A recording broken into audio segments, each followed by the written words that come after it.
Mr. President, are you already testing the flavor of victory? Our task was to restore territorial integrity of Azerbaijan, and we are coming closer to this task. We've been waiting for restoration of the territorial integrity for almost 30 years. As you know, during all this time, Azerbaijan was strictly committed to negotiation process, but unfortunately it did not result in any tangible outcome. And plus, Armenian leadership during the last couple of years was always provoking us by their statements and by actions, including military provocations. So the last one took place on the 27th of September. We had to respond, and our response was very sensitive to Armenia. So when we talk about the victory, we did not put in front of us such a target. We wanted to resolve it at the negotiation table, but we were always ready to do it on the battlefield, what we are doing. Putin is not willing to intervene, so you can act without obstacles?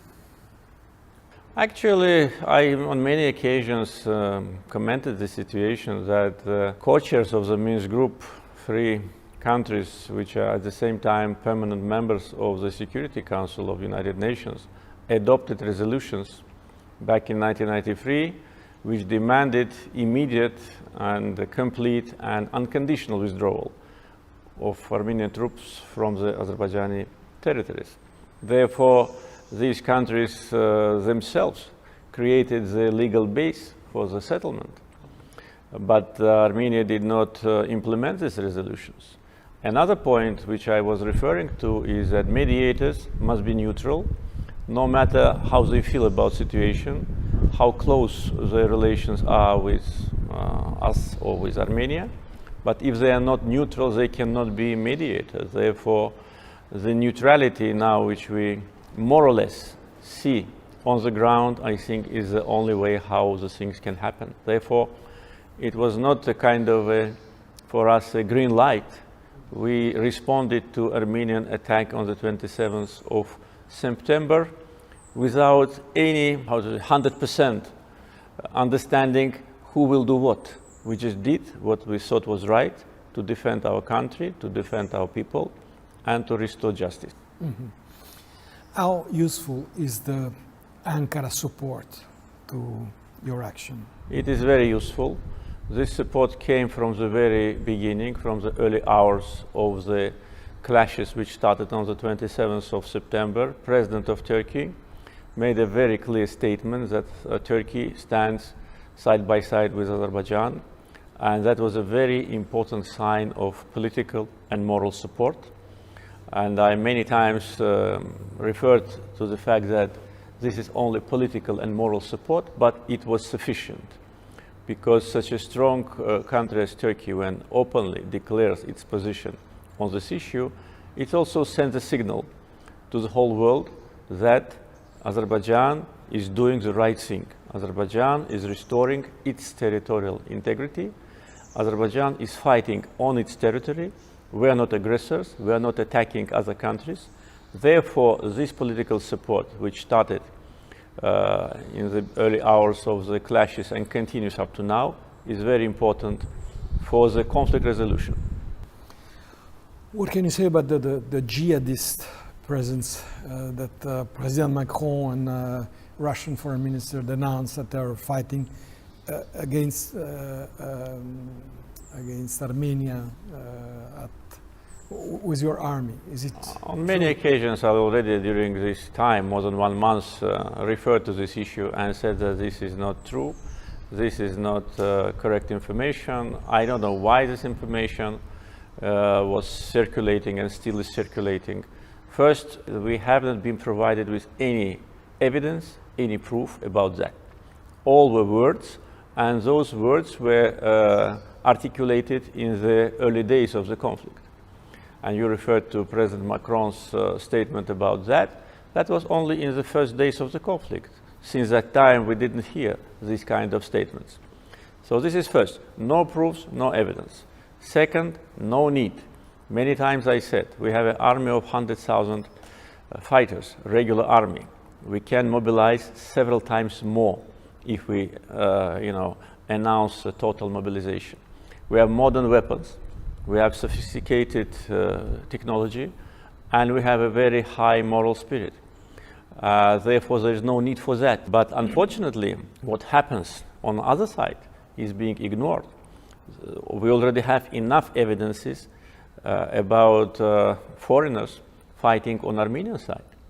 They say they're native Armenians, but first, it doesn't make any difference, because if foreign citizen is fighting against one country against another, it's a mercenary.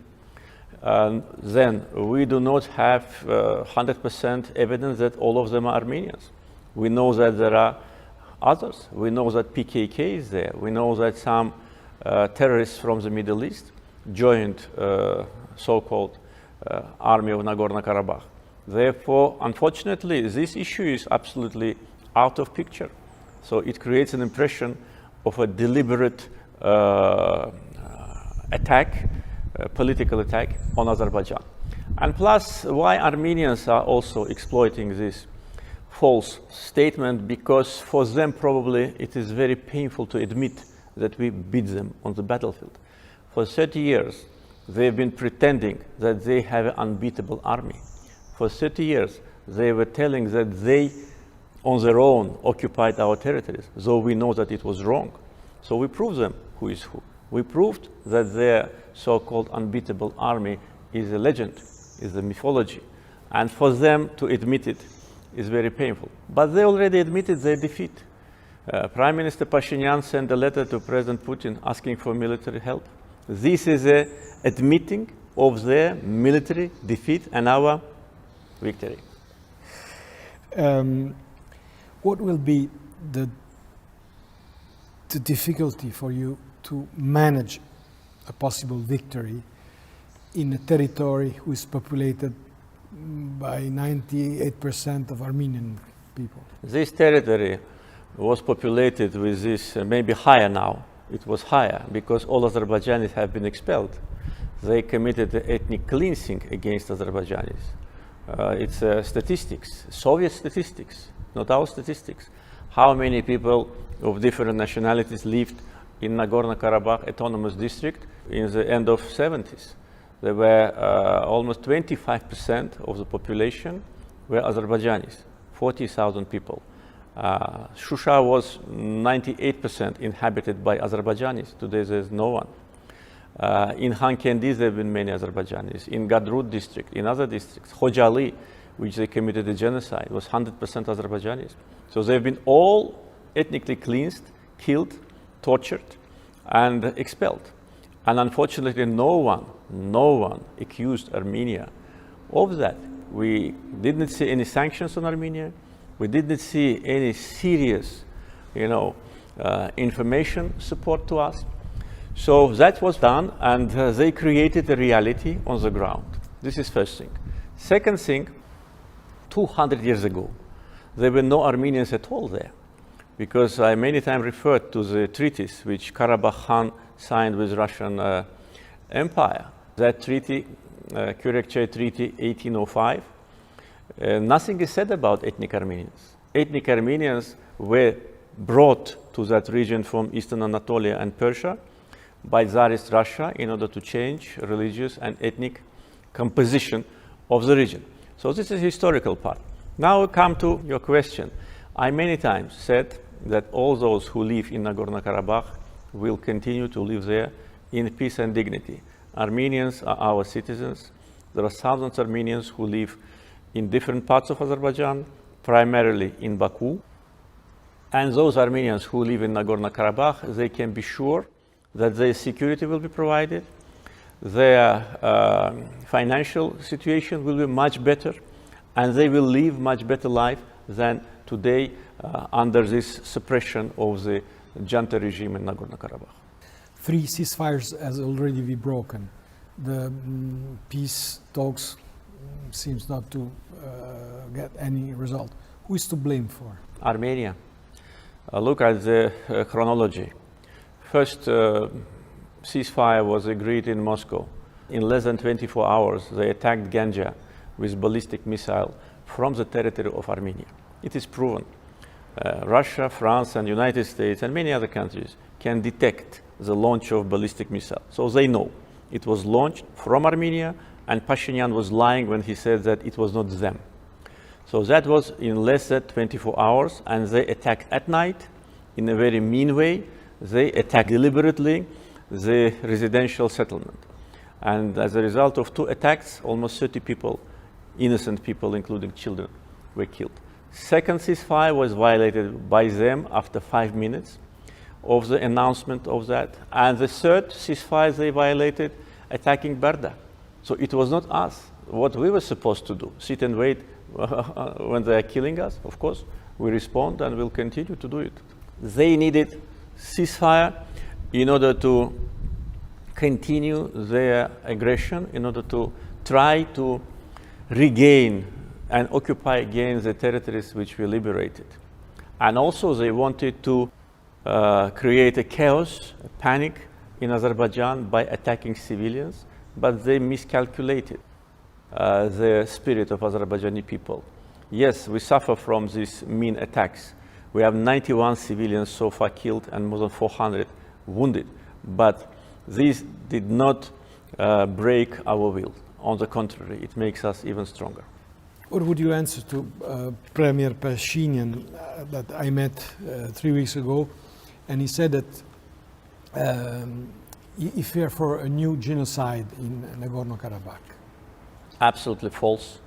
All the history is false. There's no signs of that. You know, as I said, there are thousands of Armenians living in Azerbaijan. There is no Azerbaijanis living in Armenia or in Nagorno-Karabakh. 99% of Armenian population are ethnic Armenians. Can you find any other country in our region where such a full domination of one nationality? It's mono-republic. Why? Because either they expel everybody or other nationalities cannot live there. Azerbaijan is a multi-ethnic, multi-confessional country. Therefore, talking about so-called genocide is absolutely unacceptable, and this is another fake which they want to present, as they always do. They always want to present them as a people who are always suffering, always crying, always needs help. And today, look, he calls President Putin 5 times a day. He calls President Macron maybe less, but still. He calls everyone. He calls European leaders.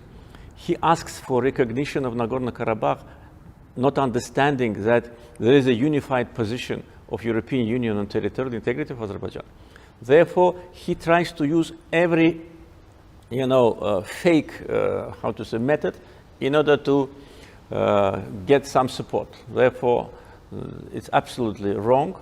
And as I said, and I am responsible for what I'm saying, those Armenians who live in Nagorno-Karabakh can be sure that their security will be provided. With Italy, you have a special partnership. You are our first provider of oil and gas. Are you afraid that if the war gets bloodier and bloodier, that partnership could be affected or not? I don't think so. First, I think that the sooner the war stops, the better. And we made such a suggestion, and our proposal was very constructive. I said many times during this more than 1 month, can repeat once again, we are ready to stop today. If Armenia Prime Minister makes a commitment that they will liberate the remaining part of the territories. He did not make this commitment so far.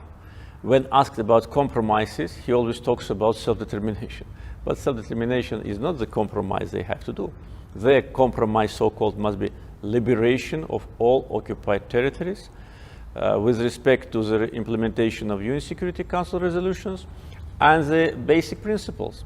Because basic principles say that 5 regions and then 2. So far already done by us unilaterally. Therefore, he must say that he will pull back the troops from remaining part of Agdam and Kelbejar and Lachin districts. But he doesn't make this statement. So it shows that he doesn't want the war to stop. We are ready. This is first. Second, I don't think that it will create any complications with respect to our relations with our partners. With Italy, we have a special relations. We have signed a document which is called the Strategic Partnership Document.